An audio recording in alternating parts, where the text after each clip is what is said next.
আসসালামু আলাইকুম ওয়া রাহমাতুল্লাহ। মুহাম্মদুর রাসূলুল্লাহ সাল্লাল্লাহু আলাইহি ওয়াসাল্লাম রমজান মাসে 4টি বিশেষ আমল করতে নির্দেশ দিয়েছেন। আজকের ভিডিওতে আমি আমলগুলো আপনাদেরকে শিখিয়ে দিব, যেভাবে আল্লাহর রাসূল করতে বলেছেন। প্রিয় দর্শক, কোন রোজাদার যদি এই 4টি আমল নিয়মিত করে, তাহলে রমজান মাসটি তার ইবাদতের বসন্তকালে পরিণত হবে।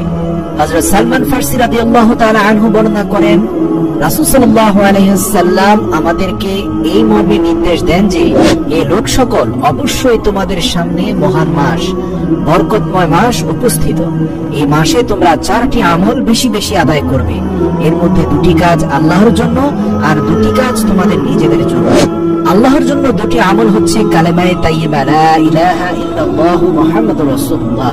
এছাড়াও মাঝে মাঝে কালেমায়ে শাহাদাত আশহাদু আল্লা ইলাহা ইল্লাল্লাহু ওয়া আশহাদু আন্না মুহাম্মাদান আবদুহু ওয়া রাসূলুহু।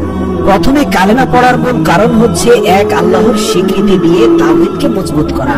মানুষের সবচেয়ে বড় অপরাধ শিরক। সেই শিরক থেকে মুক্ত হয়ে যায় যখন কালেমায়ে শাহাদাত বা কালেমায়ে তাইয়্যিবা পড়া হয়।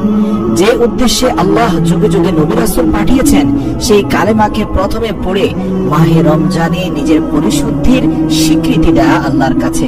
এরপরে ইস্তিগফার পড়তে হবে। মহান আল্লাহ সূরা নিসার 110 নম্বর আয়াতে বলেন, যে গুনাহ করে কিংবা নিজের অনিষ্ট করে অতঃপর আল্লাহর কাছে ক্ষমা প্রার্থনা করে, সে আল্লাহকে ক্ষমাশীল করুণাময় হিসেবে পাবে। সুবহানাল্লাহ।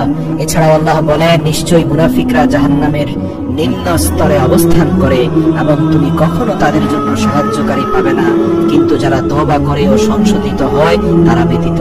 প্রিয় দর্শক, পবিত্র কোরআনের সূরা নিসার 2টি আয়াত দ্বারা স্পষ্ট বোঝা যাচ্ছে, তওবার মাধ্যমে মানুষ একদম পরিশুদ্ধ হয়ে যায়, ঝুঁকি মুক্ত হয়ে যায়।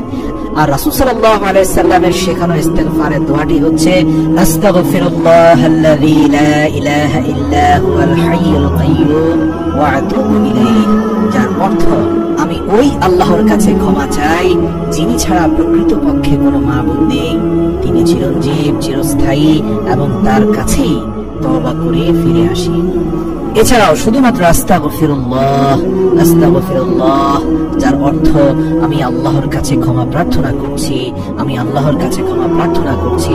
এভাবে শুধু এতটুকু পড়লেও কিন্তু ইস্তিগফার আদায় হয়ে যাবে এবং বেশি বেশি পড়লে বেশি বেশি সওয়াব পাওয়া যাবে।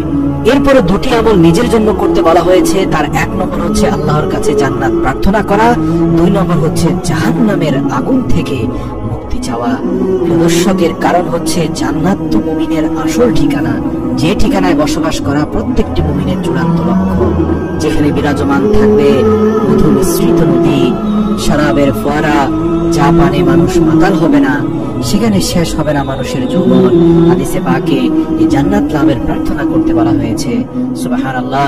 যে ব্যক্তি আল্লাহর কাছে কোনো কিছু চায় না, আল্লাহ তাআলা তার প্রতি রাগান্বিত হন। তাই জান্নাত পেতে আল্লাহর কাছে বেশি বেশি প্রার্থনা করতে হবে। পাশাপাশি জাহান্নামের আগুন থেকে মুক্তি পেতে ইস্তিগফার করতে হবে এবং আল্লাহর কাছে নিজের মতো করে দোয়া করতে হবে। জান্নাত লাভ ও জাহান্নাম থেকে মুক্তির দোয়া হচ্ছে, আল্লাহুম্মা আদখিলনাল জান্নাতা ওয়া আযিরনা মিনান নার। হে আল্লাহ, আমাদেরকে জান্নাতে প্রবেশ করাও এবং জাহান্নামের আগুন থেকে মুক্তি দাও। এছাড়াও পড়তে পারেন, আল্লাহুম্মা ইন্না নাসআলুকাল জান্নাতা ওয়া নাউযু বিকা মিনান নার। হে আল্লাহ, আপনার কাছে জান্নাত চাই এবং জাহান্নামের আগুন থেকে আশ্রয় চাই।